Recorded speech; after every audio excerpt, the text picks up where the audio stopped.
Hey, everyone. We're going to get started in about 1 minute. What I realize is that we have all the students in the back. Come to the front.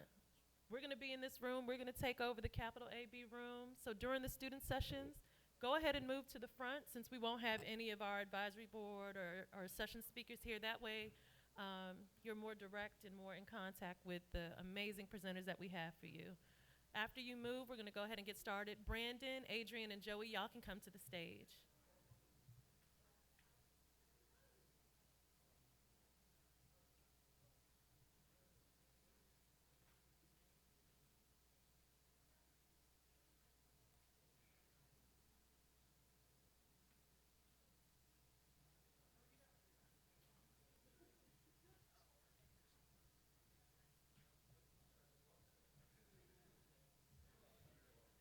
Yeah, you can be there. It's fine.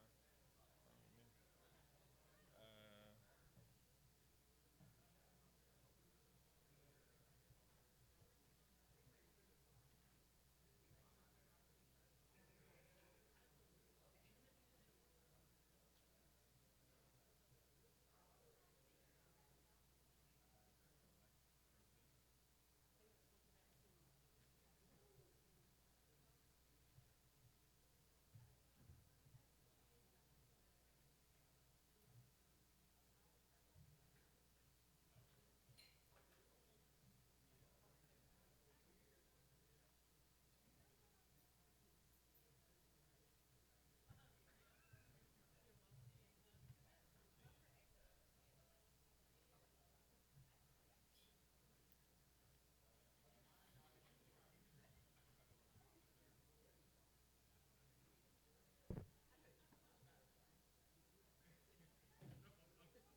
well, good morning, everybody. My name's Brandon Andrews. Excited to be here with you to talk a little bit about how to use social media to support your business. For those of you who I haven't had the opportunity to meet, I'm an entrepreneur, investor, and I also do casting for a number of television shows focused on business. So Shark Tank, The Profit, a lot of the CNBC shows, and a new show called Bet on Black, which is on Revolt, so Puff's network, which is basically like a black Shark Tank. Over the years, I've met thousands of entrepreneurs, and in the process of casting entrepreneurs and reviewing their businesses to get them on TV, social media and promotion is something that comes up a lot. And so, looking forward to having the conversation with all of you about um, how do you set yourself up personally? How do you set your business up? And then how do you build community online? Because as I know our two panelists will get into, social media isn't just about posting and sharing, it's about building a community, getting that community to engage with the content, but more importantly, with your business or whatever personal message you might be sharing. All right? Have two great HBCU grads here with us this morning to share some of their expertise as well. Ms. Adrian Shears and Joey Womack. Give them a round of applause. So, I have an audience question that I want you to think about while Adrian and Joey are introducing themselves. My question for you is, what do you think the most important thing is when sharing a post on social? Is it having a lot of followers? Is it having relevant content? Is it sharing at the right time of day? What do you think the most important thing is to think about when you share on social? After they introduce themselves, I'll give an opportunity to folks to go to the mic and would love to hear your responses, okay? Adrian, take it away. Hi, everyone, or good morning. My name is Adrian Shears. I'm a proud graduate of Spelman College. I am the owner of the social media consultancy VV May Labs.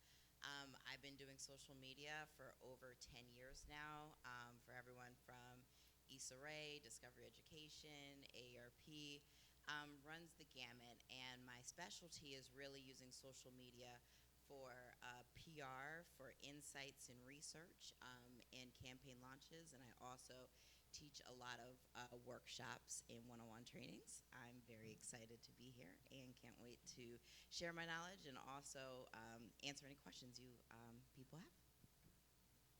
Awesome. Hey, good morning, everyone. Y'all saw me last night, right? So y'all good. But I'll add in a little bit more about myself.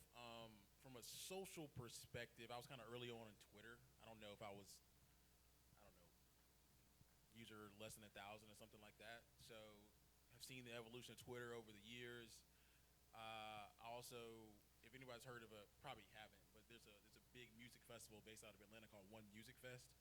I was the original social media I literally created the One Music Fest Twitter account. So hand in hand with my original startup, which was in the event kind of nightlife space, my startup kind of grew up to a certain extent, or at least it peaked during the formative age of social media. So I'll speak from my experience over like the last 12, 15 or so years. Thank you so much. That's a great experience. And Joey, that was, definitely not a not so subtle flex. What, you were a user less than one of the first 1,000 users on Twitter? Yep. That's pretty cool, man. I didn't know that. All right, let's go back to my audience question. What do you all think is the most important thing when you're posting something to social? I think you had your hand up first, and then I'll go to the brothers here in the front. Come to the mic. Okay, thank you.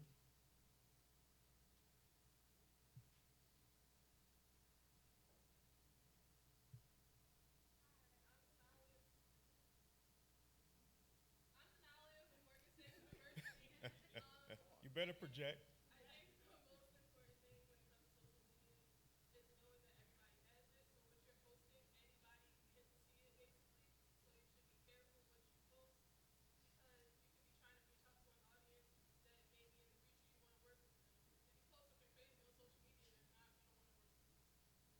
Yeah, that's great. Thank you for sharing that. And again, thank you for projecting. Maybe.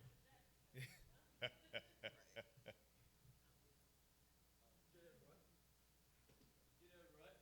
My name is Olashubumi Olako. I'm a junior studying computer science at the ever illustrious Alabama A&M University, where our motto is "Service is sovereignty." And to answer your question, I've had experience working with social media because I had a marketing agency at one point in time. And I think when actually doing social media, you have to understand your audience because you can't target everybody. I think everyone has that misconception that with social media, like, oh, get for everybody, and like whoever comes, you go with them. So like understanding your audience really is the first key, and also understanding like the analytics of like what time are they getting on social media. For example, people that are like 30 to 40 are probably on social media from like 5 to 6 when they get back from work. While people who are 18 to 25 might be on social media maybe from like 10 to 12. Really, again, whatever time they are on social media, and really targeting your posts based on that, and also using some like keywords that really relate to them and trends that relate to them, because again, everyone sees things differently. Like us, our daily trend might be like munch, and then to another person it's probably like, I oh, think you got a mic, brother. If you want to something use it. presidential or whatever. So really understanding the audience really is the main focus of social media and making your content based on that. So yeah, thank you. Well, thank you, Alabama A&M. You should be up here teaching the class instead of me. No. I'm taking notes, taking notes. Good day, everyone. My name is Kamsi Ochukwurenze. I'm a junior computer science major at Alabama A&M University. And to answer your question, I think the most important thing to look out on social media is how valuable your content is. And that really ties into with the timing, the audience. So you need to know how valuable your content is to your audience. Yeah, that's great stuff. Yeah, we'll do one more here. Hello, how's everybody doing? Oh, that wasn't loud enough. Do it again, how's everybody doing? Great. All right, Tuskegee University, how you doing? On the stage, I'm sorry.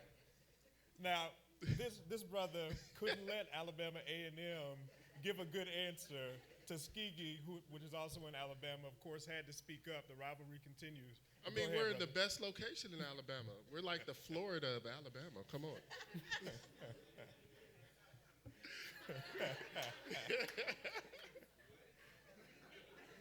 Wow. Okay, I'm sorry. Let me get to the question. Good, man. Go ahead. I think one of the most important things is not the number of followers. It's related to your answer, which is how valuable it is. How useful is the information? Because the usefulness is what's going to bring people coming back to you. They might not necessarily like or subscribe, but they'll still keep coming back. Yeah, That's it. good stuff. Okay, one final one right here in the front. We can do two. Yeah, it's fine. It can be a conversation. Good morning, everyone. My name is Raquel Blunt. I'm a master's student at North Carolina A&T State University in Food and Nutritional Science. And The whole name. part of my, Aggie Pride. Part of my experience has been where I work with social media management for a church in my local community. And one thing I've noticed is that demographic plays a key point. And so I wanted to expound on your point in that when you look at TikTok, Instagram, Facebook, or even Twitter, the age margins are vastly different. TikTok, attention span, you got about 7 seconds at most. Whereas people that are Facebook are more seasoned saints. And so they're really ready to more read and participate and engage in some of those videos. So understand your demographic and understand what type of content you want to put out, because that's going to be a key component to your brand in general. Yeah, there you go. Okay, here we go. Hello, everyone. I'm Alexis Brown. I'm from Jackson State University, and so with social media, I think consistency is key. So I know a lot of people have platforms on social media, and so if you want a constant growth in followers, I think for example, you may post every Tuesday at 12, so those followers will see, your content when they're supposed to see it. Yeah, that makes sense. Consistency, definitely. Okay, we have one more here. Yep. Yeah, go ahead.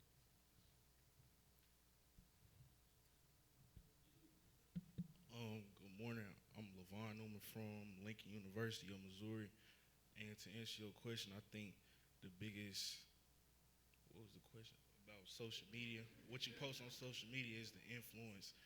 Like coming from me using social media as a youth, we easily get influenced by like celebrities and stuff like that, and just content. Like the influence can come from a caption to a picture.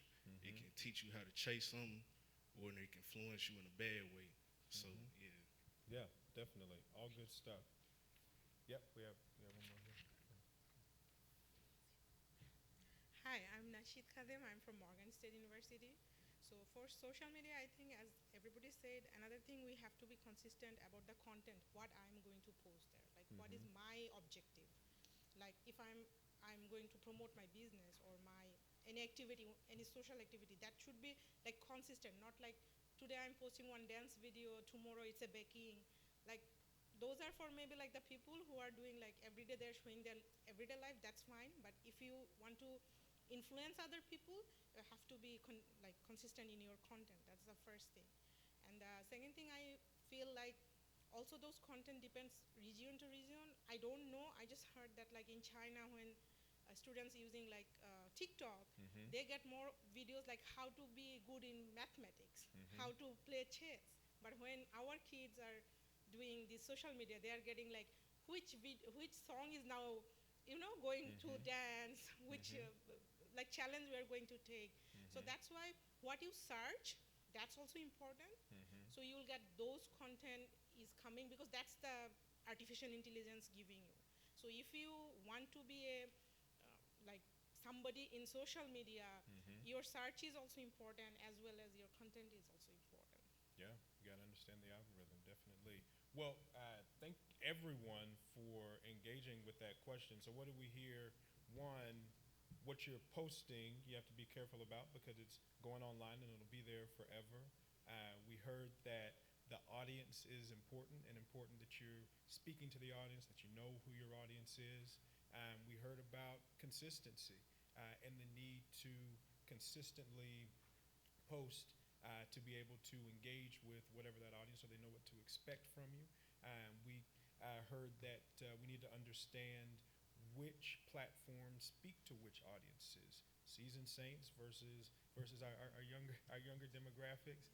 It's important to know where those people live and engage, and when we're thinking about business, how the people that you're targeting from a customer standpoint or from an engagement standpoint where they live and how to connect with them. Thank you so much for that. Let's go to our panel here. I want to start with, do you have any quick reaction to what we heard from the audience here?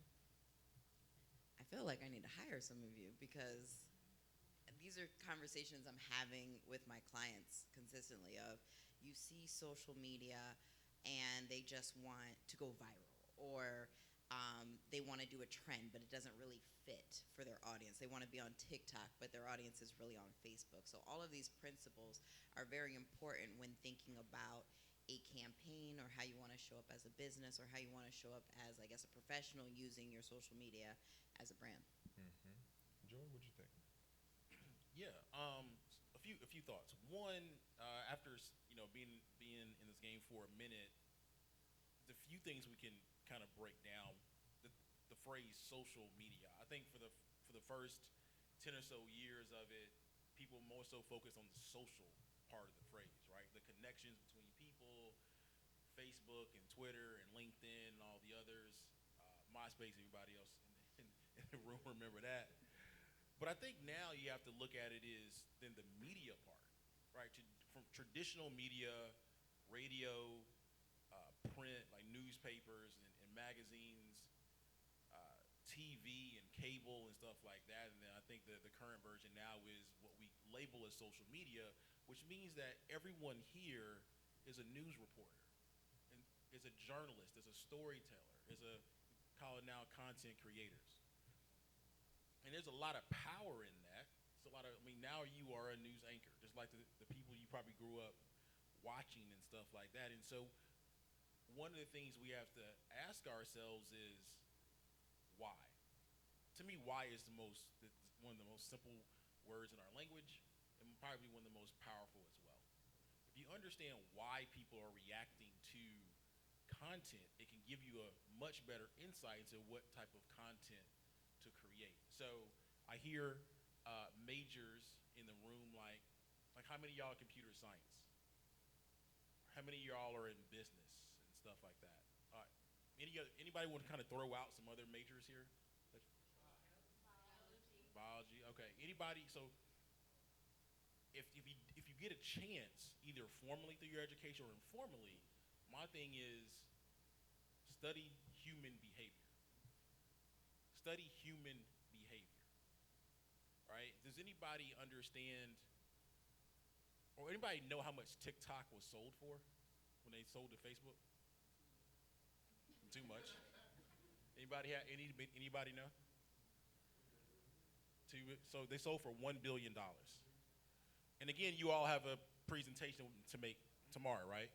You're being defined. I'm assuming you're being asked to define a problem, right?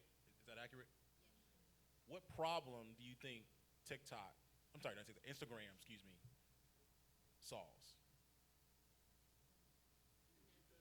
Connecting? Information? It started out with people sharing photos, and then they added some filters and stuff like that. I think it solves a problem of the human ego. That is probably the most powerful motivator for actions that we have. And once you start to understand like the Maslow's hierarchy of needs and what people need in order to feel loved and connected and feed into, then people create content around it. That's why politicians, I know we're in DC, if you look at political campaigns, they structure their ads for a reason, to evoke emotion, which makes people act irrationally.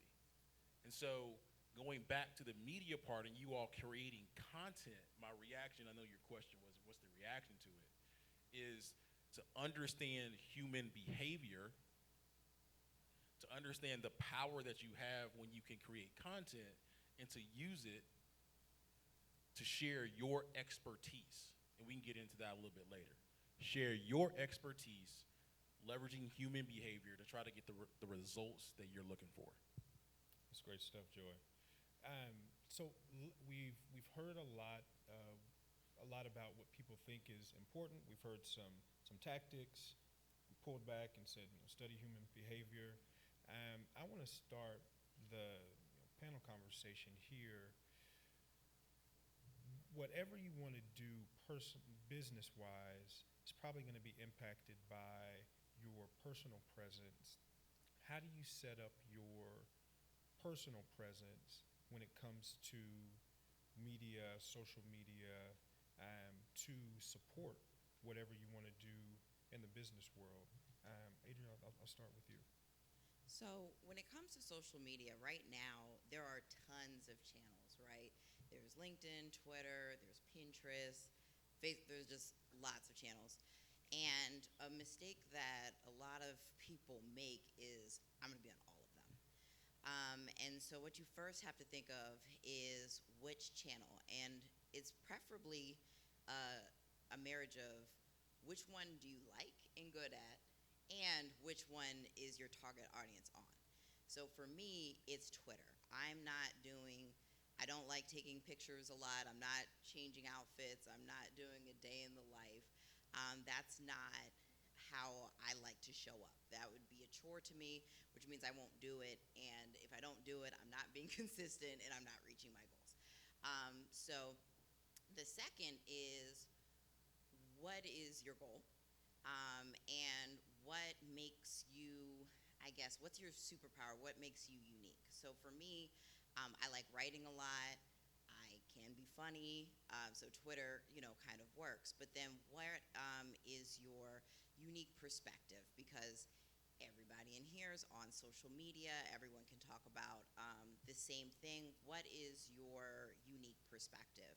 And then how can you do it consistently? And so for me, I like to do research for my clients. So recently, maybe it was in August, the internet kind of broke a little bit because Google had released a study that Gen Z was using TikTok and Instagram to search.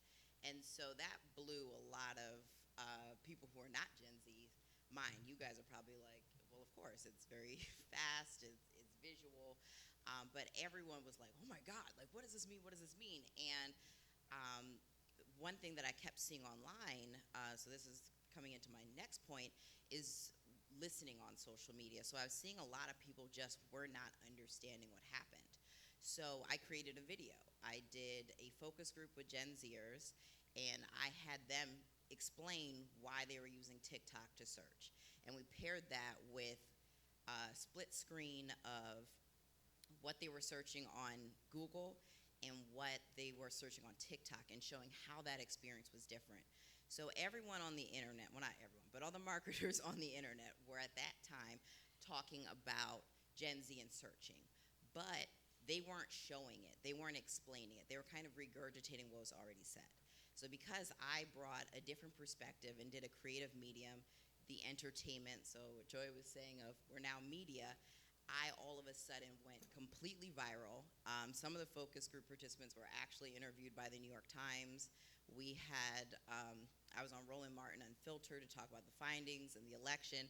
And so it put me in a different category than my peers because I had brought a unique perspective, and I made the video a little fun, because I was like, I also didn't understand how Gen Z was using it to search until they showed me. So I kind of played up that reaction and called myself an elder millennial. So it wasn't just, oh, I'm the expert here, blah, blah, blah.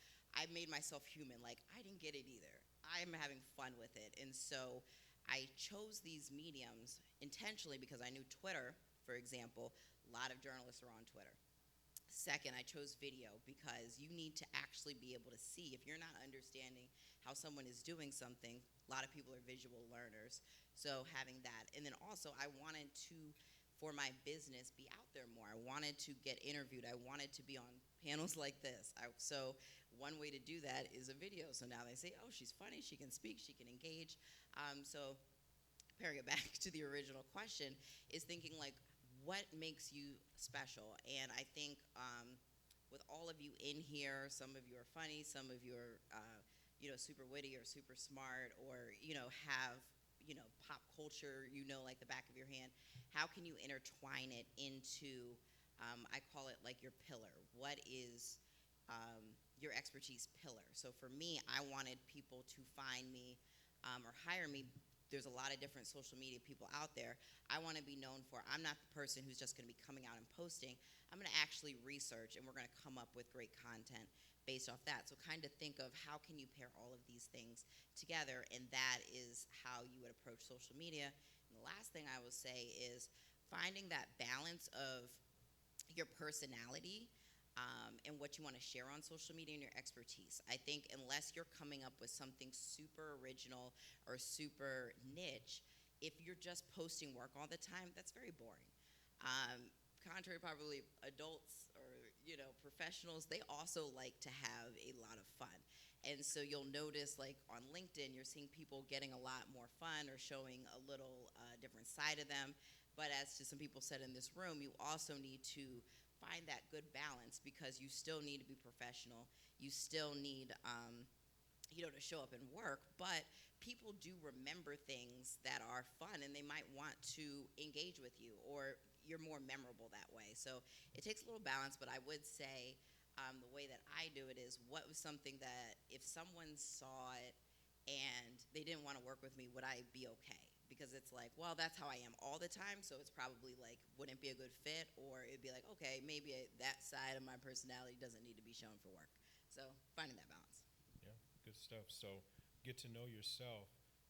Joey, for you, as an entrepreneur, there's often this blurring of the lines between personal and business. Would love for you to speak to how do you balance that as you build your presence and hopefully set your business up for success? I think it really does go into a portion of what you said just now, your superpower and stuff like that. The balance or the blur between business and personal for me, I believe there shouldn't really be one. Now, you can talk about what you actually share on what platforms, but generally speaking, human beings, everyone gets 24 hours in a day, right? That don't change for nobody, no matter where you are in the world. The question is, how are you using that 24-hour period? Right? If you think about it, most people, the way especially like capitalist society is set up, you're spending the majority of your working lives, if you're not in school, working. I mean, the majority of your waking hours working, which is, again, a different topic for another day. But then the question is, during those waking hours, again, what are you doing? If you can blend it all together, where your purpose is your work and you're getting paid for it, to me, that's the ideal scenario. It doesn't feel like work. I'm probably sure you've heard, phrases and talks on that before. So let's talk about how you can turn your purpose and who you are as a person into the majority of what you do during your waking hours, right? Last night I talked about you got a choice to make. Most successful people that I found, again, they choose to be great. Another way of saying that is they always are looking to get better. They always are looking to learn. And last night I also told you that you are probably the most the people in human history with the most unique perspective in the world right now. All the things you've gone through in like the last 2 or 3 years relative to the internet, Black Lives Matter, pandemic, and so on and so forth. To get real specific, I also said yesterday, you are basically working on a problem. What you're really doing, you're expressing who you are as a human. So let's talk about how you can specifically express who you are as a human on social. I'll try to make this as brief as possible. Here's 3 things you can do. It's the intersection of these 3 things. 1, look at what makes you upset right now. Think about what makes you upset. And sometimes, people will say like inequality, and that's great, but I would challenge you to go a little bit deeper. So one thing for me that makes me upset is inefficiency. Inefficiency like really drives me, which means I'm perpetually upset, and that's okay. But like it really drives me. So think about what makes you upset right now. And that will change as you evolve as human beings. You're probably 18, 19, 20, 21 years old or something to that effect. It will change over the next 10 years for you. It's natural. 2, think back to what you were like when you were probably in elementary school, 4th, 5th grade, when traditionally and hopefully you may not have had as much pressure as you have now. right? The world's society's pressures. You didn't go to middle school yet. You're at the top of the totem pole when it comes to, elementary school. You weren't. I mean, everyone looked up to you. When you get to middle school, then you're at the bottom. You're looking up to the seventh, and eighth graders and stuff like that, right? Those is traditionally speaking when most humans, especially in Western society, are who they truly are. Think about maybe you locked your room at night and you just sang or you drew or whatever. So what activities did you do when you were in fourth, fifth grade, things of that nature? It's probably who you truly are as a human. And then third, if you can, look back to what your parents, maybe your siblings and stuff like that, maybe your grandparents, the skills that they have. So I can tell you for me, again, I was that kid that organized the sports games growing up. My parents are activists and natural community builders. My mom's like a natural Facebook. She's a human Facebook. So when I told you yesterday, I'm a convener of people, a community builder, ecosystem developer, it's a combination of my parents, the things that I did as a kid, and also what makes me upset. And so from that perspective, I'm able to speak on social media and create content essentially that is, I think most people would say is authentic. It doesn't feel like work. There's really no hard delineation between personal and professional. For me, it's just who I am. So my challenge to you is to do that as well and establish who you are, establish your expertise and your dominance as the people who have the most unique perspective in this world right now. And that's how you can start. And then we can go into how do you build community around that later. But that's how you can start to set yourself apart. Good stuff, good stuff. Great advice. So get to know yourself. And I guess, Joy, you provided some instructions, what to think about as you try to get to know yourself and what your presence might be like and where you might want to show up online. Adrian, do you have anything to add to that? How did you kind of get to know yourself, your personality, and then how did you translate that to, again, deciding that Twitter was maybe the best platform for you? I guess similar to what Joey is saying, going back to what I was as a child. I was hosting talk shows. I was sarcastic. I was always, cracking jokes. I was writing stories. So all of that is, I guess, natural to me. I think what happens in the workplace is sometimes you might have a boss that's like, no, you actually need to be doing these skill sets. And especially early in my career, I found myself doing myself a disservice because I'm in roles that may not necessarily have allowed me to use my gift. So it definitely was a journey. And I think most importantly, when I was creating the content that I had mentioned earlier, I was kind of stressed out. I had a lot going on. And then I just was like, you know what? We're not going to focus on work. You're just going to have fun. And so it allowed me to be kind of like a ham in the camera. And I would say really doing deep reflection of like, what do I enjoy? And kind of, journaling and talking to other people. One thing that my friends or family would kept, saying to me is like, you really need to be on camera more. And for me, being in social media for a long time, and I love writing, it's not that I mind being on video, it just takes more time to come out the way that I would like it to. So it was kind of really doing that balance of I keep having people say, you need to be on camera, you're doing yourself a disservice, and I'm telling my clients, you need to be on camera. So it was a little bit of, okay, it's time to practice what you preach. So it's really a lot of self-discovery, a lot of trial and error, and a little of, throwing out what you learned, I guess, middle school and high school is really, and maybe even a little college, is, what is it?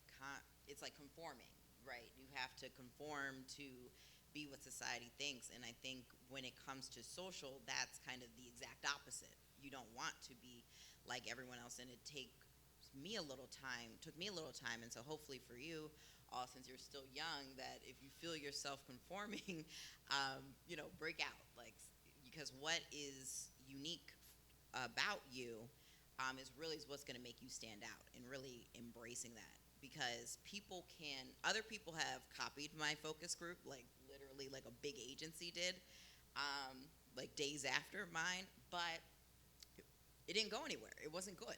Not because I'm the first person to come up with a focus group, clearly not. But the way that I did it, the people in my DMs were like, yours was so much better because it was authentic to me. It was what I really cared about. It was what I was really confused about. I was genuinely confused on how they were using it. I expressed it in the video. And so if you are true to yourself, and no one can be you, and that is your best advantage. So just always keeping in mind of who you are, and also throw the rules out the window, because some people will say you need to post 3 times a day, you need to do blah, blah, blah. It's really about what you have to say and how impactful it is for me, because I haven't had time to post another video, but I'm still getting dividends, and you still have, your reputation and everything, and figuring out, once again, what makes you unique. So I'll stop going on about that, but that's pretty much my insight into really finding yourself. Okay, great stuff. So we've talked about what we think some of the most important pieces are as we think about social media. Talked about how to find your place and find your voice on the web. Now let's talk about how do you set up a business for success. So, for every one entrepreneur that I meet that has a business and wants to be on TV, whether it's Shark Tank or another show, I probably meet 5 or 6 aspiring entrepreneurs. So people that have an idea or have a hunch, or maybe they don't have an idea and they just want to start a business. Before they get to me, they need to have some kind of online presence, some kind of digital presence, and having a strong community on social media is something that I often look at from a casting perspective. So, Joey, Adrian, let's say you're consulting one of these aspiring entrepreneurs who I've met on the road doing casting. Maybe they just started a business or don't have a business yet. What advice do you give to them on how to set up their business account to be successful? Up first. That's interesting, right? I mean, from a business account perspective, to me that starts to go into brand, to voice, and so on and so forth. So, which is a whole exercise. Mm-hmm. I think one of the interesting things to think about is what is the difference between your personal social and then your business social, and how do you make sure they're different from a content perspective and stuff like that? Because sometimes the founder of a company can outshine their own company's social media perspective. To a certain extent, like I have that problem with Goody Nation sometimes. So you have too many followers on social media. I don't have a ton of. Not even on Twitter. I only got like 5,000. It's a good problem to have, Joey. Too many followers on social media. To be clear, I'm not that dude with a ton of people. More so on LinkedIn and stuff, but I do get a lot of engagement. My platform of choice now is LinkedIn. So I get a lot more engagement and focus there because that's where my target audience is. Twitter too, but the majority of them are on LinkedIn. So it's a thing that I do kind of struggle with, but I think the larger question from a business perspective is, what is your business's brand, and is it an extension of yourself and your team, or are you creating something separate from a brand perspective? So one of the best exercises that I sat through several years ago through a program I was in by the Urban League is, imagine your company was invited to a super cool VIP mansion party, right? Not yourself, but your company. So think of all the things going up into going to a VIP mansion party with the VIPs of VIPs. What is your company wearing? Literally, clothing, shoes, so on and so forth. hairstyle. I'm not saying anything about gender or anything like that. You can also make that. You have to make that decision as well.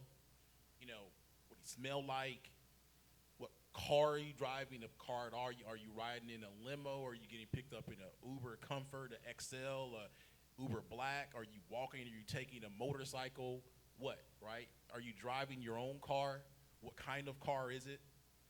Think about all those things when you go to a party. Are you eating? And if you're not 21, you shouldn't be thinking about drinking. But if you are over 21, what type of drink do you have when you go to the event?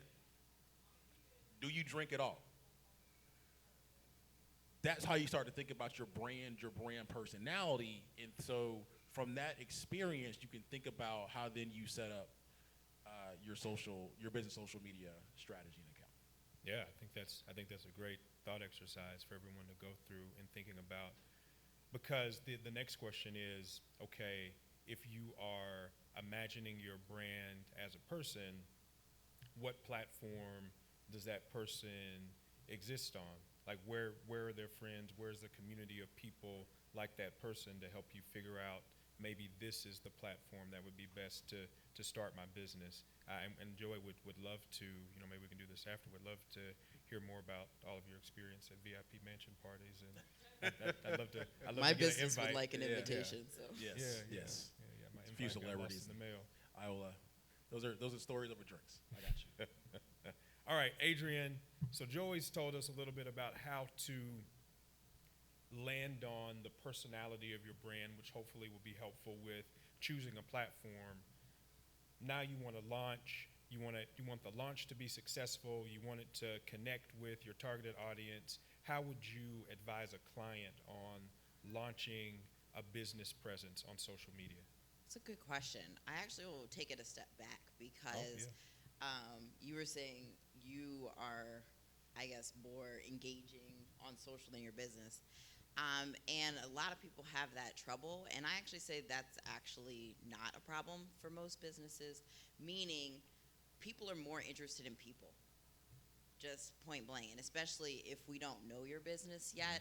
I care, like, if he's on LinkedIn talking about the deals he's won, the deals he's lost, or, new things cooking, I'm rooting for him. If I see it from, his logo, I'm like, I don't really care until it's built up and maybe becomes like a bigger brand, like, one that we care about, like a Nike or Yeezus or something like that. And so I actually encourage businesses to be strategically, though, person first, because people like engaging with people. An example I'll give, Rand Fishkin, he was the CEO of Moz, which is like this huge, like, SEO, B2B company. He now has a new startup, and what I'm seeing with him is he's enacting that same strategy. He has over 1 million followers on Twitter. His company only has a few thousand, but they'll actually drive announcements from him, and he has another great person on the team named Amanda who has 100,000 followers, and they're driving things. Now they're strategically using the brand page for, now I'm interested in, what they're talking about. They're, of course, balancing, their cooking dinner. They're weaving in things about the product. They've done it in a way that has sparked my interest, and now I'm following the product. Now the product, their social media is not that as interesting, but it's giving me the details I need, like how to get the software, features of the software. And so smart founders, what they do is they start to pivot as it becomes a bigger brand. I'm funneling people from my network that do enjoy the product to get over there. It's still like consistent posting, but as it becomes bigger and a community, starts to form, then they taper off maybe from the personal and start using the brand. And so to answer your question about a launch, I say, you use your resources as far as yourself, your network, letting people know. I like to do like coordinated announcements as far as doing like a signature like virtual event, so I'm in like the knowledge base, like thought leadership. So it could be like a video, it could be like a LinkedIn Live, something that is time sensitive, because with social, it's happening all the time. So if people are like, oh, I'll get to that later, they might forget. So if there's something special happening that I can only see at a small window, that brings a little sense of urgency there. And people, if they're interested, respond to the sense of urgency. So it tends to be, I think, a little creative. And as far as like the network goes, if you have influential people that, and when I say influential, I don't mean necessarily the person with the most followers or the blue check mark. I'm saying who's the person that is influential to your target audience. So, if it's like the seasoned saints we're going after, so it would be like the pastors or the deacons on social or the choir, and who, if someone says something, they're like, oh, wow, this must be good. It's all about trust in that way. So I think sense of urgency, using your personal brand, and then using advocates or influencers to really bring that credibility. Yeah, makes a lot of sense to me. Here's what I'd like to do next. I have a couple more questions for Joey and Adrian. We're going to open it up to questions from all of you as well. But before we do that, would love to give everyone, just because I think it's a good exercise, would love to give everyone a few minutes for all of the teams to actually do what Joey said. So all of the teams in here, think about your company that you'll be pitching tomorrow. How would that company show up as a person? And where would that person exist online? Would they be on Twitter? Would they be on Facebook? Would they be on TikTok? Would they be on Instagram? Would they be on another platform that's maybe more focused? Would they be on LinkedIn? We'll give, 10, 15. We'll give everybody 10 minutes to come back with an answer on how you think your company would show up as a person. After that, we'll give everybody an opportunity to share how you think your company would show up. And then Joey and Adrian will be here to answer any questions you have about launching your business profiles, using your personal brand to support the business, or anything else when it comes to social media. So, go ahead. Can I add a little bit? I mean, can I add some extra instructions as well? Yeah, I mean, you got the mansion party tickets. So you Yeah, can do whatever you want to do. yeah, I would love to also add to that. Just think about how if they were a human, like again, like what kind of shoes. So the thing is to get you to step into your company's shoes, right? And so you can understand the company. So what kind of shoes do they wear? What is their favorite clothes? Do they wear perfume, cologne, so on and so forth? Are they driving a car? Like, are they taking Uber or rideshare or something, or walking, or public transit, or walking, stuff like that, right? So think about all those personal traits, and I would love to hear the report out of it as well, and I'd love to maybe we can get some feedback. Yeah, definitely. All right, so now it's 10:17, so we will come back at 10:27 and have our teams report back. I don't think you'll need a huge amount of time to do it. There should be enough time, but looking forward to hearing what you come up with. All right? Thanks.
Thanks.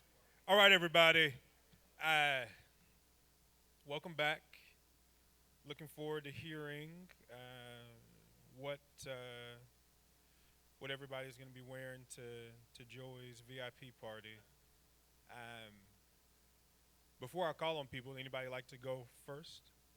Oh yeah. Let's go. Yeah, Lincoln University, Missouri, back here.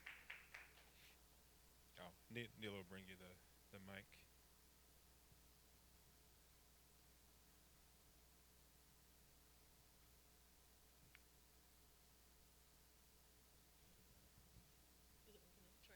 Hello. There we go. Great. All right, guys. So this is Mary. I'm just gonna point here. I'm gonna introduce her. So this is Mary. She's a Oh, wait. So first, tell us a little bit about the business, just like one line, so we have a little bit of context, and then you can go into. Okay. Yeah. All right. So basically, we're having, and I don't want to go too much into detail, but basically, we have an app for bicyclists that find dangers in their neighborhood, and yeah, basically, they want to communicate with other cyclists. Yeah, that's enough. That's enough. All right, cool. Because I didn't want to go too much into detail. So that app is called Mary. Well, that's her name. She's a minority college student. We chose that she wears a lot of purple. She wears a lot of matching like sweatsuits, biker shorts, sports bras type stuff. Oh. Well, everybody proceed orderly outside, I suppose.